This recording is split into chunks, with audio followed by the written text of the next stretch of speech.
ஜனநாயகன். அதாவது வந்தேன்னு நீ வராட்டேன்னா, அதாவது இது விஜய்க்கு ஆதரவாவோ எதிராக இது கூட புரியாட்டி நீ எப்படி ஐயா பத்திரிக்கையாளு, இது கூட புரியாட்டி எப்படி ஐயா?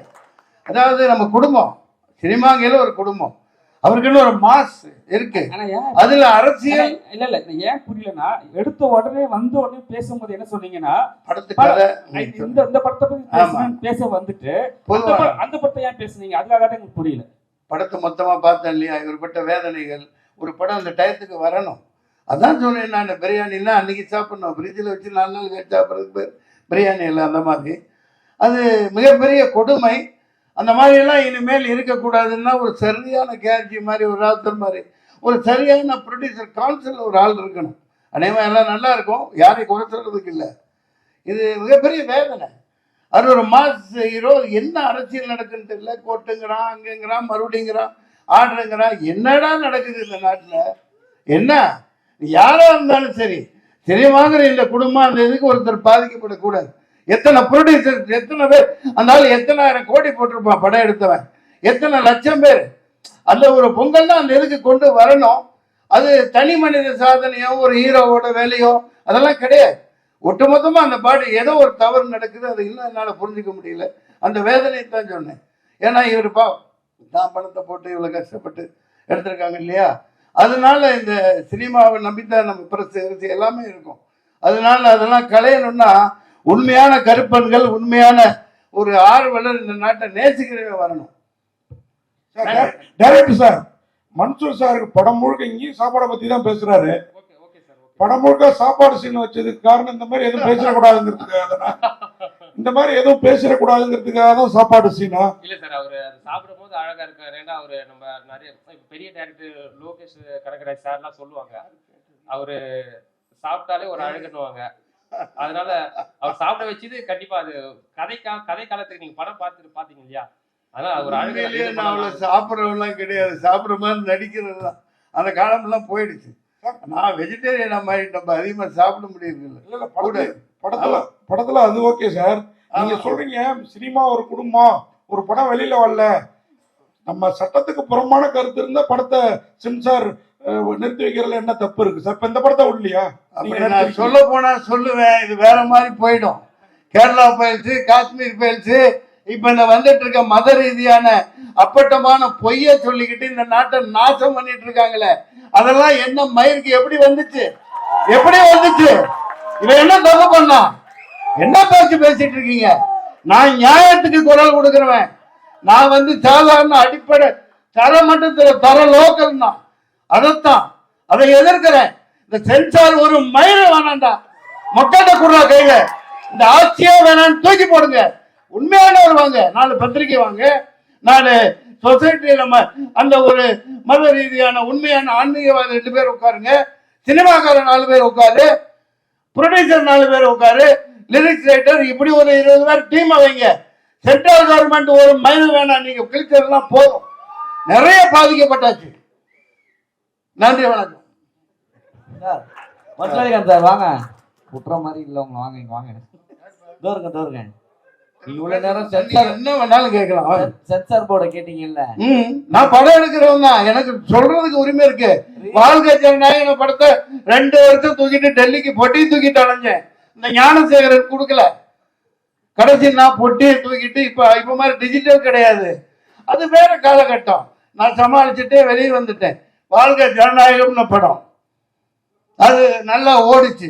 ஒரே ஒரு ஷாட் அதுல இருந்துச்சு, இந்தியா விற்பனைக்குன்னு போட்டிருந்தேன்.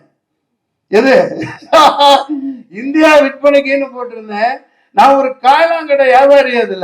அதுல மேப், உலக மேப் இருக்கும், இந்தியா மேப் இருக்கும், விற்பனைக்குன்னு போட்டு மேப் போட்டிருந்தேன். அதை தூக்குனாருன்னா தூக்க முடியாதுன்னு களி. இப்ப நாட்டை நாசம் பண்ணி இந்தியாவை உண்மையிலேயே வித்துட்டு இருக்காயா?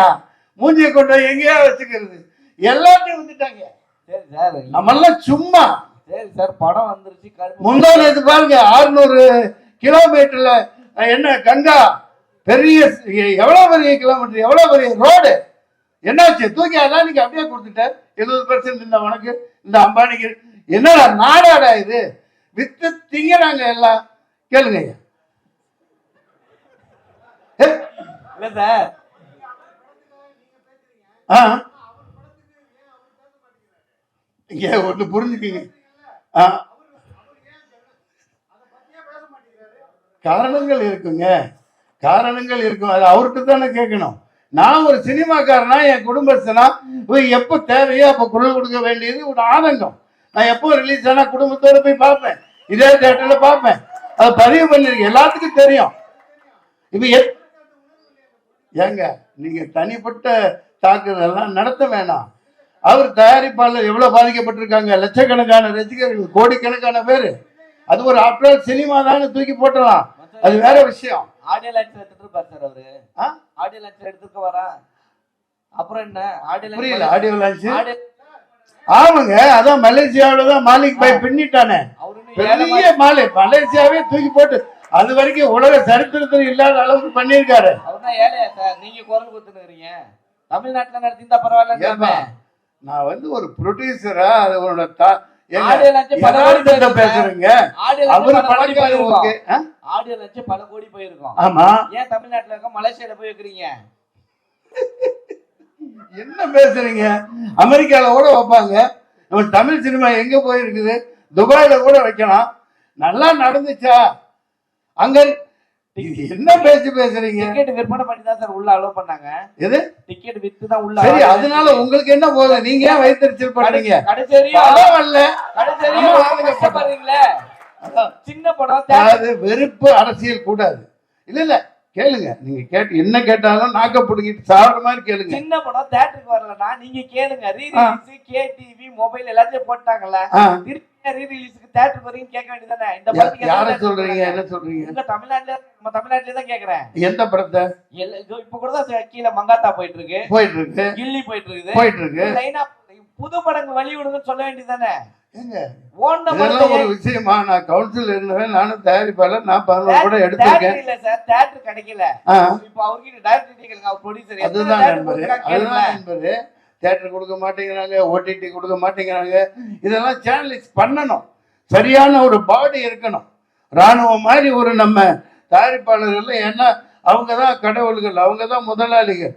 அதனால சகோதரர் கேட்டாரு, நண்பர், பழைய நண்பர் தான் அவர். நான் அவருக்கு வக்காலத்து வாங்குறதுக்கெல்லாம் வரல, ஆதங்கம்.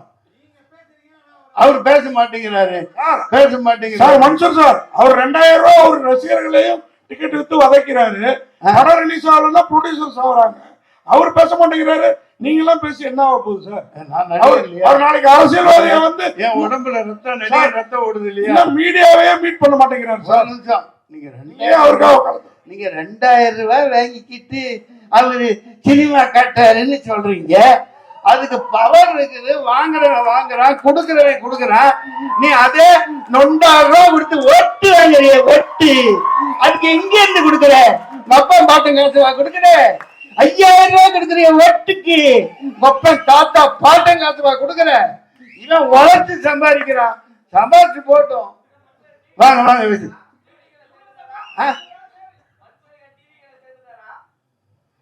சில்லித்தனமா கேட்க கூடாது. என்னை பத்தி என் கேரக்டரையே புரிஞ்சுக்க மாட்டேங்கிறீங்க. நான் நியாயத்து பக்கம் எப்பவும் நிற்பேன். நான் எந்த இது அதெல்லாம் எனக்கு அப்பாற்பட்டது. அது கொஞ்சம் அரசியல்ல அவருக்கு அனுபவம் இல்லாமல் இருக்கலாம், அது வேற விஷயம். இது கருப்பு பல்சர் தயாரிப்பாளர் பணத்தை போட்டுட்டு அடி வைத்து நெருப்பை கட்டிக்கிட்டு இருக்காரு. ஆமா எப்பா, எனக்கு போட்ட மாதிரியே பிரியாணி எல்லாத்துக்கும் இவங்களுக்கு போடணும்ப்பா. ராவுத்தர் இவரெல்லாம் அண்ணன் விஜயகாந்த் ஐயெல்லாம் படம் எடுத்தாங்கன்னா ப்ரெஸ் மீட்டில் அப்படியே கமன்னு பிரியாணி போட்டு தான் அனுப்புவாங்க. நன்றி நன்றி நன்றி, வணக்கம். நன்றி. பூமியில் கால் எடுத்து வச்சு நடக்கணும்னா கூட தினேஷ் இல்லை, பூமி கேட்டுட்டு தான் கால் வைக்கட்டுமா வேணாமான்னு கேட்டுட்டு தான். பேசுகிறதா இருந்தாலும் சரி, கதாநாயகிட்ட பேசுகிறதா இருந்தாலும் நான் பேசலாமா, இந்த வார்த்தையை யூஸ் பண்ணலாமா, அந்த மாதிரி ஒரு அடக்க ஒடுக்கமான பிள்ளை. அவர் அட்டக்கத்தின்னு தினேஷ்னு அறியப்பட்டார், டைரக்டர் அறிமுகப்படுத்துகிறாங்க. பெரிய பெரிய படங்கள் வந்து அவர் பெரிய அளவுக்கு போவார். அது அட்டகத்திங்கிறத நான் எப்படி பார்க்குறேன்னா, அது பெரிய சாதனை பண்ணினது. கே பாலச்சந்தர் அவர்கள் ரஜினிகாந்த் அறிமுகப்படுத்தியில் சுருதி பேதம்னு தான் ஆரம்பிச்சிருப்பார். அதுதான் இப்போ இது வரைக்கும் சூப்பர் ஸ்டாராக இருக்கார். அந்த மாதிரி அட்டகத்தி தினேஷ் பெரிய ஒரு நிஜ கத்தியாக மாறுவார். மக்களை குத்தாத வரைக்கும் பெரிய ஆளாக வருவார். நன்றி, வணக்கம்.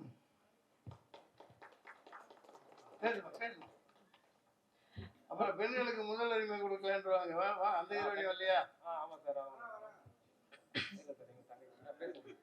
வணக்கம். வந்திருக்க ப்ரெஸ் மீடியா எல்லாருக்கும் ரொம்ப சந்தோஷமா இருக்கு எனக்கு இந்த மேடை கிடைச்சதுக்கு. எனக்கு இந்த வாய்ப்பு கொடுத்ததுக்கு டைரக்டருக்கு ரொம்ப ரொம்ப நன்றி. பிகாஸ் இப்பெல்லாம் வந்து ஒரு பெரிய ஆர்டிஸ்ட் கூட நடிக்கிறதுன்றதே வந்து ஒரு பெரிய விஷயமா இருக்கு அப்கமிங் ஆர்டிஸ்டுக்கு. அந்த வகையில தினேஷ் சார் கூட நடிச்சது எனக்கு ரொம்ப ரொம்ப ஒரு சந்தோஷமான விஷயம். இந்த படம் வந்து எனக்கு அடுத்த கட்டத்துக்கு கொண்டு போகிறதுக்கான ஒரு நல்ல ஓப்பனிங்கா இருக்கும்னு நான் நினைக்கிறேன். என்னோட பார்ட் வந்து ரொம்ப சின்னதா இருந்தாலும் நான் அதை ரொம்ப என்ஜாய் பண்ணி பண்ணேன். எனக்கான ஸ்கோப் வந்து நல்லாவே கொடுத்துருந்தாங்க இந்த படத்துல. தினேஷ் சாரும் ரொம்ப ஃப்ரெண்ட்லியா இருந்திருந்தாங்க. நிறைய சொல்லி கொடுத்தாங்க. ஒரு சின்ன சின்ன விஷயமும் நீங்க இது இப்படி பேசலாம், இது பண்ணலாம் அப்படின்ற மாதிரி. ஸோ தினேஷ் சாருக்கு ரொம்ப நன்றி. அப்புறம் கேமராமேன் சார், அதுக்கப்புறம் மன்சூர் அலிகான் சார்லாம் இந்த படத்துல இருந்திருக்காங்க. ஆனா இவங்க கூடலாம் எனக்கு வந்து பெருசா காம்பினேஷன் இல்லைனாலும் இந்த படத்துல அவங்க இருந்த படத்துல நான் நடிச்சதே எனக்கு ஒரு பெரிய விஷயமா இருக்கு. ரொம்ப ரொம்ப நன்றி. Thank you present media.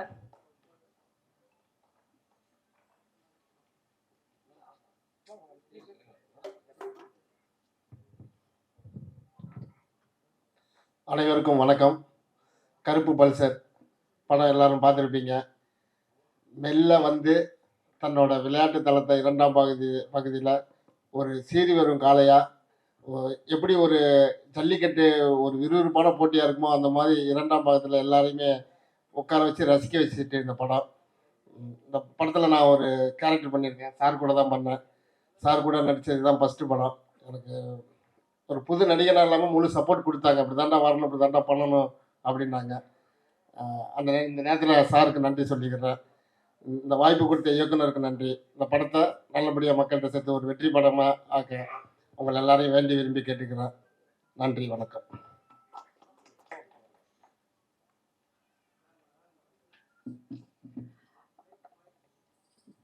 எல்லாருக்கும் வணக்கம். ரொம்ப நன்றி இன்னைக்கு இங்க வந்து ப்ரெசென்ட் பண்ணிக்கிட்டது உங்களை இங்க ப்ரெசென்ட் பண்ணிக்கிட்டதுக்கு. கருப்பல் சார் நீங்க பார்த்துருக்கீங்க. ஸோ உங்களுக்கு இதுல என்னெல்லாம் பிடிச்சிருக்கு அப்படின்றத ரொம்ப பாசிட்டிவா மக்கள்கிட்ட நீங்க கொண்டு போய் சேர்ப்பீங்கன்னு நாங்க நம்புறோம். ஜல்லிக்கட்டு போர்ஷன்ஸ் தான் நீங்க என்ஜாய் பண்ணியிருப்பீங்கன்னு நம்புறேன். ஸோ அந்த மாதிரி ரொம்ப முக்கியமான எலிமெண்ட்ஸை இன்ட்ரெஸ்டிங்கான பார்ட்டை மக்கள்கிட்ட நீங்க கொண்டு போய் சேர்க்கணும். நடிக்கிறது ப்ரொஃபஷன் இதெல்லாம் தாண்டி ஒரு நல்ல டீம் கூட நல்ல மனுஷங்க கூட நான் ஒர்க் பண்ணியிருக்கேன்னு எனக்கு ரொம்ப ஹாப்பியாக இருக்கு. Including Dinesh sir. ஸோ அங்கே ஒரு ஃபேமிலி மாதிரியே உண்மையாக இருந்தாங்க. அந்த படத்தில் நீங்கள் பார்த்த ஃபேமிலி பார்ட்லாம் உண்மையாகவே எங்கள் ஃபேமிலி மாதிரி எல்லாரையும் ட்ரீட் பண்ணாங்க. ஸோ சொன்ன மாதிரி உங்களுக்கு பிடிச்சது எல்லாத்தையும் ரொம்ப பாசிட்டிவான நல்ல விஷயங்கள் இந்த படத்தை பற்றி மக்கள்கிட்ட கொண்டு போய் சேர்க்கணும்னு அவங்க வேண்டி கேட்டுக்கிறோம். Thank you so much.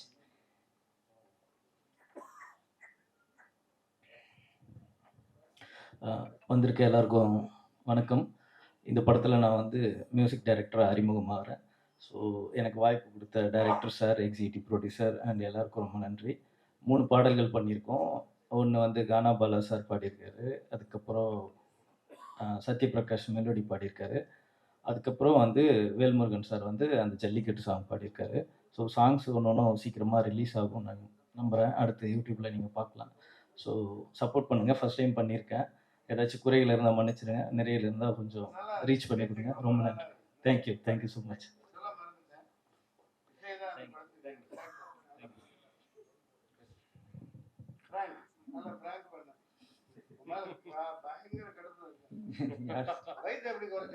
அதுவா சார்? டைட் தான் சார். ஃபர்ஸ்ட் ஆஃப் ஆல் வந்திருக்கும் ப்ரெஸ் மீடியா நண்பர்கள் எல்லாருக்கும் வணக்கம். இவங்களை நான் ஃபஸ்ட் டைம் நான் மீட் பண்ணும்போது 150 இருந்தேன். உண்மையாக மச்சி தான் நான் ஃபோனில் பேசிட்டே இருப்போம். அந்த கோடம்பாக்கத்தில் ஒரு டைரக்டர் ஆகணும்னு ஆசைப்பட்டு ஒரு சுற்றிட்டு இருக்கிற ஒரு அந்த ஒரு ஹார்ட் ஒர்க்கு வேர்க்கையாக சுற்றிட்டு இருக்கிற ஒரு டைரக்டர் நம்ம பார்த்துருப்போம். நிறைய மூவிஸில் இருந்தாலும் சரி, இல்லை ரியல் லைஃப்பில் என்ன எக்ஸாம்பிள் நானும் அதே மாதிரி ஒரு சார் எல்லாத்தையும் பாரத்தை எடுத்துக்கிட்டு இவர் அழுந்திருக்காரு. ஆக்சுவலி நிறைய பேருக்கு தெரியாது இந்த விஷயம். ஏன்னா அட்டுக்கத்தி அண்ணன் அவர் ரொம்ப சப்போர்ட் பண்ணியிருக்கிறாரு. நான் first time Mansoor Ali sir பார்க்குறேன். அவரும் பயங்கரமாக சப்போர்ட்டாக பண்ணு தம்பி நம்ம எல்லாம் சேர்ந்து பண்ணலாம், அந்த டைரக்டருக்கு நல்ல ஒரு புஷ்அப் கொடுக்கலாம்னு சொன்னாங்க.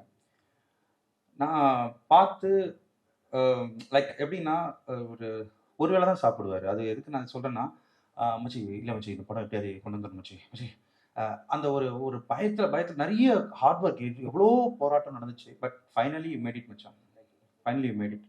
சீரியஸ் சொல்கிறேன். ஏன்னா அந்த கஷ்டம் சினிமாக்காரங்களுக்கு எல்லாருக்கும் மட்டும் தான் தெரியும். ஏன்னா நான் அவ்வளோ பெரிய ஆள் கிடையாது. இருந்தாலும் நான் ஏன் சொல்கிறேன், நான் நேரடியாக பார்த்து தான் சொல்கிறேன்.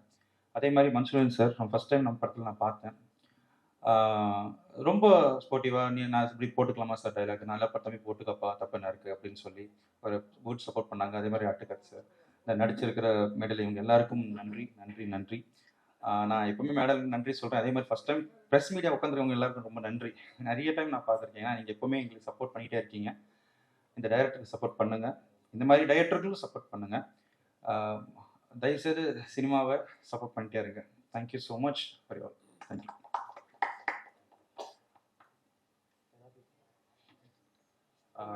சார் பேசுகிறேன் சார். வந்திருக்கோம் ப்ரெஸ் அண்ட் மீடியா நண்பர்களுக்கு ரொம்ப நன்றியை தெரிவிச்சுக்கிறேன். என்னுடைய ஃபர்ஸ்ட் படம் கருப்பு பல்சர். ஆக்சுவலி இந்த படம் வந்து கருப்பு பல்சர்னு நான் பொல்லாதூர் படம் எல்லாருமே பார்த்துருக்கோம். வெற்றிமாறன் சாரோட ஃபர்ஸ்ட் படம். அந்த படம் தனுஷ் சார் நடித்து அந்த பைக்கு நான் வாங்கி ஓட்டினேன். அதாவது கருப்பு பல்சர் வாங்கணும் ஆசைப்பட்டு ஓட்டினோம். அதுக்கப்புறம் பைக் வாங்குவோம், விற்றுருவோம். அதுக்கப்புறம் பைக் மாற்றிட்டே இருப்போம். அப்புறம் நாளடைவில் ஜல்லிக்கட்டு ஒரு போராட்டம் நம்ம எல்லாருமே கலந்துக்கிட்டோம். அந்த போராட்டம் மெரினால நம்ம நிறைய பேர் கலந்துக்கும் போது நானும் அங்கே போராட்டத்தில் இருந்தேன். அந்த போராட்டத்தில் இருந்தோம். நான் அடையாறு தான் என்னுடைய வீடு. அப்போது அந்த டெய்லி போவோம். அங்கே நம்ம என்னென்ன தேவை, மக்கள் ஸ்டூடெண்ட்டுங்களுக்கு தேவை, நம்ம ஃபீல்டு ஒர்க் பண்ணோம். அதுக்கப்புறம் ஜல்லிக்கட்டுக்கு பர்மிஷன் வாங்குறோம். ஜல்லிக்கட்டு விழா நடக்குது. அங்கே போகும்போது ஒரு சில பிரச்சனைகள்லாம் நம்ம பார்க்குறோம். நம்ம சிட்டி தான், நம்ம பிறந்தது வளர்ந்தது எல்லாமே சிட்டி தான். பக்கத்தில் மதுராந்தகம், சென்னை அடையாறு, இது ரெண்டுமே இருந்தது. அந்த பக்கம் எல்லாமே ஒரு விஷயம் நடக்கும்போது என்ன இது, நம்ம இங்கெல்லாம் ஒற்றுமையாக இருக்கும், அந்த பக்கம் ஏதோ பிரச்சனை போயிட்டுருக்கு. பட் இங்கே நிறைய டைரக்டருக்கு சொல்கிறாங்க. இங்கே ஓப்பனாக சொல்ல போனால் பெரிய டைரக்டருங்க எல்லாருமே பிரச்சனைகளை சொல்கிறாங்கன்னா பட் அந்த பக்கம் பிரச்சனை நடந்துக்கிட்டு தான் இருக்குது. சரி, இந்த கதையை நம்ம தொடுவோம், ஜல்லிக்கட்டை வச்சு ஒன்று பிளான் பண்ணுவோம். நம்ம பொல்லாதவனில் கருப்பு பல்ஸ் இருக்குது. இங்கே பைக்கு ஜல்லிக்கட்டுக்கு பைக்கு கார்லாம் ப்ரைஸ் தராங்க. அந்த கான்ட்ராவர்சி மேட்ரு, அது கான்ட்ராவர்சி இல்லை, பட் அது நம்மளுடைய பாரம்பரியமான ஒரு விளையாட்டு ஜல்லிக்கட்டு. அது ஒரு சில இருக்குது, ஒரு சில பிரச்சனைகள்லாம் அதில் இருக்குது. Okay sir. இல்லை சார், அதான் சார். Okay sir. அதான் சார், அந்த பிரச்சனைகள்லாம் இருக்குது.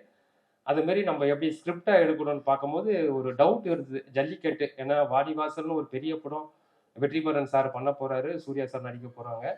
நம்ம ஜல்லிக்கட்டை வச்சு எப்படி பண்ணலான்னும் போது நான் ராஜேஷ் கிட்ட ஒர்க் பண்ணேன். அவர் எங்கள் டைரக்டர் வந்து அவர்கிட்டேருந்து நான் ஒரு டிசிப்ளினை கற்றுக்கினேன். அதாவது அவரை மாதிரி ஒரு டிசிப்ளின் பார்க்க முடியாது. நான் இன்ஸ்டியூட் படிச்சுட்டு வந்தவொடனே எனக்கு ஒரு கண்ணாடி படத்தில் அவர் அசிஸ்டண்ட்டாக வாய்ப்பு கொடுத்தாரு. அந்த நேரத்திலாம் அவரை பார்க்கவே முடியாது, அவ்வளோ பெரிய டைரக்டராக இருந்தார். இன்றைக்கும் அவர் பெரிய டைரக்டர், இன்றைக்கும் லைம்லைட்டில் படம் பண்ணிக்கிட்டு தான் இருக்குது. பல இட்டு படங்கள் கொடுத்துட்டு தான் இருக்காரு. என்னன்னு தெரியல, நான் போய் நின்னேன். சார் உங்ககிட்ட சேரணும் சார்னு வாடா சார் ஜாயின் பண்ணலான்னு ஒரு கண்ணால் வாய்ப்பு கொடுத்தாரு. அன்னிலேருந்து இன்னைக்கு வரைக்கும் நான் அவர்கிட்ட தான் ட்ராவல் பண்ணிட்டு இருக்கேன். முத இந்த கதையை ஸ்கிரிப்டை லைன் அவர்கிட்ட சொன்னேன். என்னடா இது பெரிய கதையாக இருக்கடா, ஜல்லிக்கட்டுன்ற கருப்பல்சர்ன்ற வேற கண்டென்ட்லாம் உள்ள எக்கச்சக்கமாக இருக்குது, இதை கண்டிப்பாக பண்ண முடியுமாடான்னாரு. நான் ஒன்றே ஒன்று சொன்னேன், சார் நான் உங்கள் பேட்டர்ன்லேயே ஸ்க்ரீன் ப்ளே பண்ணிடுறேன்.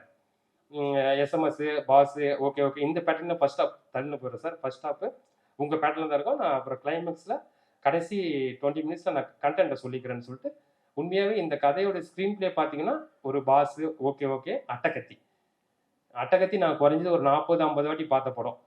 ரஞ்சித் அண்ணோட முதல் படம். அது இல்லாமல் அந்த படத்தை சொல்லிடுறேன். ஸோ அந்த படத்தில் அந்த தினகரன்ற கேரக்டர் வந்து கடைசியாக தான் தெரியும், இந்த பொண்ணு உன்னை லவ் பண்ணடா, தினகரன்றவன் வேற ஒருத்தவன்டா தீனாடேன்ற மாதிரி ஆகும்போது, அப்போ தினேஷ் அப்படி அழுதுனே வந்து பஸ் ஸ்டாண்டில் உட்காந்து அழும்போது ஒரு வயசான ஒரு பெரியவர் வந்து, என்ன தம்பி இப்போ ஏன் தம்பி அழுகுற, பொண்ணு ஒன்றுமா தம்பின்னு கேட்பாரு. என்கிட்ட ஒரு பொண்ணு ஒன்று கட்டிக்கிறியான்னு கேட்பாரு. தினேஷ் சார் அழுதுனே சிரிப்பார். ஸோ அது இந்த பொண்ணு எதுக்கு இந்த பல்சர் பைக்லேருந்து இந்த பொண்ணு மேட்ருக்கு வரேன்னா, இந்த பெண்கள் விஷயம் வந்து இன்னும் அந்த பக்கம்லாம் ஒரு ஆணவ படுகொலை, லவ், அது எல்லாமே தடுக்கிறாங்க. இது எல்லாம் தான் என்னை வந்து இந்த கருப்பல்சர் படத்தை என்னை கதை எழுத தூண்டின விஷயம். ஸோ அந்த பல்சரு இந்த மாதிரி விஷயங்கள், இந்த ஜல்லிக்கட்டு, இதை வச்சு நான் இந்த ஸ்க்ரீன் பிளேவே பண்ணேன். எனக்கிட்ட நம்மளுக்கு இருக்கிற கம்மி பட்ஜெட்டில் ஒரு பெரிய கண்டென்ட்டை சொல்லணும், அதுக்கு எனக்கு ரொம்ப யூஸ்ஃபுல்லான படங்கள் பாஸ், ஒரு கிலோ ஒரு கண்ணாடி, அட்டக்கத்தி, இது மாதிரி களவாணி படங்கள் தான் எனக்கு தோன்றுச்சு. அதுக்கப்புறம் வெற்றிமாறன் சொல்ற பொல்லாதன் படத்தை வச்சு இந்த இவ்வளோ பெரிய படத்தை நான் முடிச்சிருக்கேன். அது மட்டும் இல்லாமல் இதில் பெரிய விஷயம் என்னன்னா, நான் அந்த படத்தில் டைரக்டர் மட்டும் இல்லை, தயாரிப்பாளரும் கூட நான் தான். அது பெரிய பெரிய சவாலான விஷயமா இருந்தது. அது கண்டிப்பாக வந்து அது எப்படி சொல்றதுன்னு, எங்கள் ஃபேமிலியே இன்னைக்கு ரொம்ப பிரச்சனைலாம் மாட்டிட்டாங்க. தயாரிப்பாளர்னு நான் வேற வழி இல்லை, நம்ம வந்துட்டோம் ஃபீல்டுக்குள்ள 15 வருஷமா ட்ராவல் பண்ணிட்டோம். ஒரு படமாச்சு பண்ணிட்டு தான் நம்ம வீட்டுக்கு போகணும். இது மிலிட்ரியை விட மோசமான இடம் இந்த கோடம்பாக்கம். மிலிட்ரியில் கூட நம்ம ஒரு ரிட்டைர்மெண்ட்டு ஒரு அமௌண்ட் கொடுப்பாங்க. ரிட்டையர்ட் ஆனால் சரக்குலாம் கூட மிலிட்ரியில் கொடுப்பாங்கன்னு வைங்களேன், நம்ம அதை வாங்கிக்கலாம், குடிக்கலாம். ஆனால் அந்த கோடம்பாக்கம் வந்து இன்றைக்கும் என்னை அழிச்சின்னு தான் இருக்காங்க. பட் இன்றைக்கும் என்னை போட்டுன்னு தான் இருக்காங்க. அது ரொம்ப கஷ்டமாக இருக்குது. ரொம்ப ஒரு தயாரிப்பாளர், அதுவும் நான் ப்ரொடியூசர் கவுன்சிலில் தான் நம்ம மெம்பராகி இந்த படம் பண்ணியிருக்கோம். பாவம் எல்லா தயாரிப்பாளரும் இன்னைக்கு அவ்வளோ பிரச்சனை இருக்குது. நீங்கள் பாருங்கள், இந்த நான் கண்டென்ட் வந்து ஜல்லிக்கட்டில் இஷ்யூ இருக்குது, லவ்வில் ஒரு இஷ்யூ இருக்குது, இப்போ எங்கள் ஃபீல்ட்லேயும் அவ்வளோ இஷ்யூ இருக்குது. இது எல்லாமே நான் பேசிகிட்டு இருக்கேன். கொஞ்சம் கட் பண்ணி பேசுகிறேன். என்னால் ஓப்பனாக எதுவும் பேச முடியாது. கொஞ்சம் மன்னிக்கணும். அதாவது ஒரு கண்டென்ட்டை இவ்வளோ தூரம் நான் முடிக்கணும் சீக்கிரம், அதனால் நான் கட் பண்ணி பேசுகிறேன். ஸோ ப்ரொடியூசர் கவுன்சிலையும் நம்ம அந்த ப்ரொடியூசரும் காப்பாற்றுங்க, சப்போர்ட் பண்ணுங்கள். கண்டிப்பாக நீங்கள் படம் பார்த்துட்டீங்க, எனக்கு தெரியும். செகண்ட் ஹாஃப் லாஸ்ட்டு ஒரு 30 மினிட்ஸ் எப்படி இந்த படம் இருந்திருக்குன்னு சொல்லிட்டு கண்டிப்பாக என்னை ஓப்பனாக ப்ரெஸ்ஸு அந்த மக்கள்கிட்ட, மீடியா எல்லாருக்கிட்டையும் நண்பர் மாதிரி கேட்குறேன். நம்ம ஒரு தொழிலை நேசித்து வரோம், அந்த தொழிலில் ஜெயிக்கணும். இவ்வளோதான் நம்ம விஷயம். அந்த தொழிலில் நம்ம இருக்கணும். மற்றது எதுவுமே நம்மளுக்கு ஆசை இல்லை. எல்லாமே காலங்கள் கடந்து போகிற மாதிரி தான் போயிட்டு இருக்கோம். ஸோ இதுதான் நான் இந்த டைமில் நான் தினேஷ் சாரை பற்றி சொல்லிக்கிறேன். அவர் இன்னைக்கு வரல. கண்டிப்பாக அவருடைய மனசு இங்கே இருக்கோம். டெய்லியும் டச்சில் தான் இருக்காரு.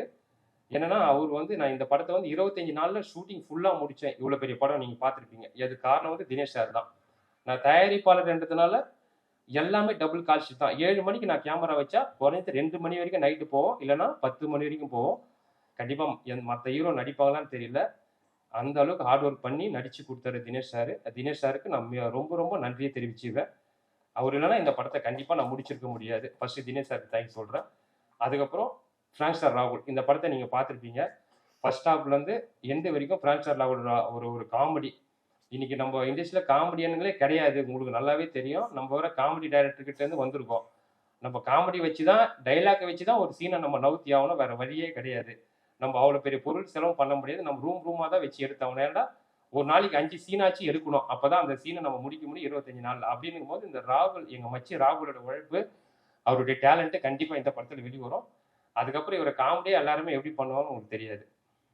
3வது வந்து மன்சூர் அலிகான் சார். இந்த ஸ்கிரிப்ட் பண்ணும் போதே எனக்கு வந்து மன்சூர் சாருடைய அந்த அவர் லைன் எழுதும் போதே மன்சூர் சார் தான் நடிக்கணுன்ற மாதிரி முடிவு பண்ணிட்டேன். முடிவு பண்ணும்போது நான் சின்ன வயசுலேருந்து அவரை பார்க்கும்போது பயப்படுவேன்.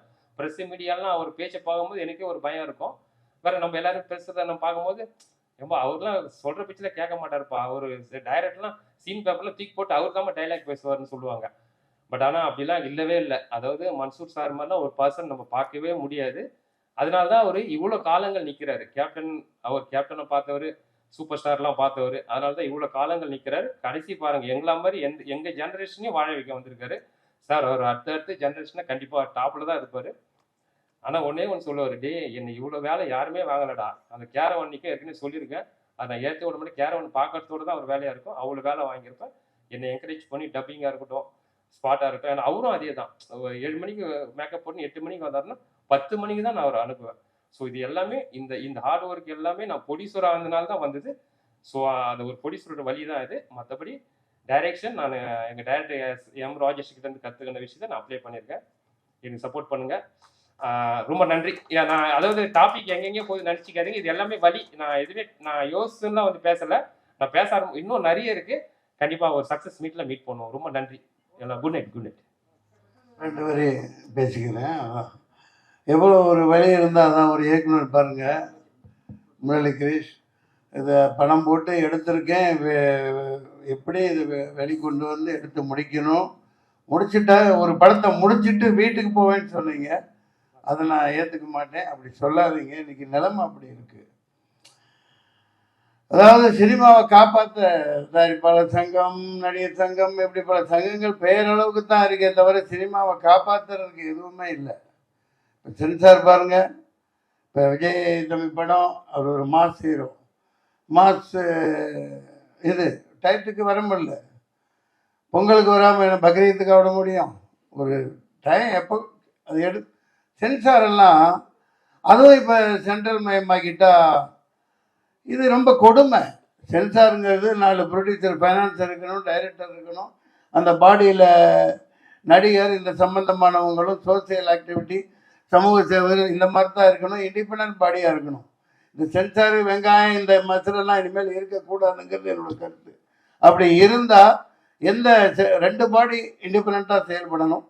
இந்த தகவலை ஏன் சொல்கிறேன்னா, ஒன்று சென்சார், சென்ட்ரல் கவர்மெண்ட், எந்த கவர்மெண்ட்டும் இருக்கக்கூடாது. இந்த சொசைட்டியை பாதுகாக்கக்கூடிய மக்கள் 15 பேர் இதில் இருக்கணும். இந்த அரசு தலையிடம் இருக்கக்கூடாது. அடுத்து இந்த தேர்தல் ஆணையம் அது இண்டிபெண்டாக டிஎன் சேஷன் அப்படின்னு ஒரு ஆண்மகன் இருந்த வரைக்கும் அது தேர்தல் ஆணையமாக இருந்தது. அதுக்கப்புறம் கேவலமான மொள்ள மாதிரிங்கெல்லாம் உட்காந்துட்டு இந்த நாட்டை நாசம் பண்ணுறாங்க. இந்த படம் வெற்றிக்கு வாழ்த்துக்கள். ரொம்ப கஷ்டப்பட்டிருக்கீங்க. மக்கள் நல்லா பார்ப்பாங்க, ஆதரவு தருவாங்க. அதிக நேரம் எடுத்துக்கிட்டேன், அடுத்த காட்சிக்கு நேரம் நினைக்கிறேன். டைரக்டர் சார் நீங்கள் சொன்னீங்க ஹீரோவோட மனசு இங்கே இருக்குது, அவர் இல்லைன்னு. ஆனால் அந்த படத்தோட பப்ளிசிட்டி, பிஸ்னஸ் எல்லாமே ஹீரோ வச்சு தான். அவர் அன்னைக்கு பொங்கல் விழாக்கும் வரல, இன்னைக்கும் வரல. இன்னைக்கு வந்திருந்தா உங்களுக்கும் யூஸ்ஃபுல்லாக இருக்கும். நீங்களே தயாரிப்பாளர், இதே மாதிரி அவர் ரஞ்சித் படம் அடுத்த படத்தில் நடிக்கிறாரு, இதே மாதிரி வராமல் இருப்பாரா? ஏன் உங்கள் படத்துக்கு வரல சார்? உண்மையாகவே ஒரு ரஞ்சித் அந்த படத்தில் பிஸியாக தான் சார் இருக்காரு. நான் அவரு அதாவது நான் அந்த இது சொல்ல முடியாது. அது பெரிய படங்கள் சார், நான் அதை சொல்ல முடியாது. வேட்டுவம் படத்துக்கு ஒரு ஆடியோ லான்ச்சுக்கு வராரு, ப்ரெஸ் மீட்டுக்கு வராருன்னு சொல்ல முடியாது.